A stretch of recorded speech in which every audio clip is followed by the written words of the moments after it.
पिछले वीडियो में हमने शून्य पर बात की थी। शून्य का कोई आकार या माप नहीं होता।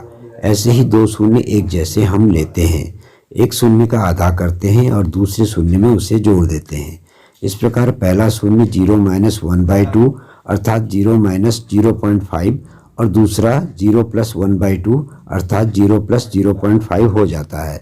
पुनः पहले शून्य से बचे हुए आधे का आधा कर अर्थात 0.25 दूसरे शून्य में जोड़ते हैं। पहला शून्य 0-0.25 तथा दूसरा शून्य 0+0.75 हो जाता है। इसी प्रकार पहले शून्य के शेष भाग का प्रत्येक बार आधा कर दूसरे शून्य में जोड़ते हुए हम पाते हैं कि यह प्रक्रिया कभी खत्म नहीं होने वाली होती है, अर्थात अनंत तक चलने वाली होती है।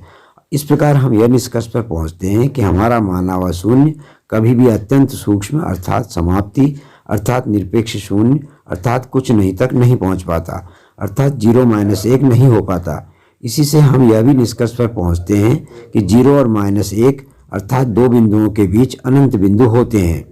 ठीक उसी प्रकार से दूसरा शून्य 0+1 तक कभी नहीं पहुंच पाता और यहाँ भी 0 और +1 अर्थात दो बिंदुओं के बीच अनंत बिंदु संभव है।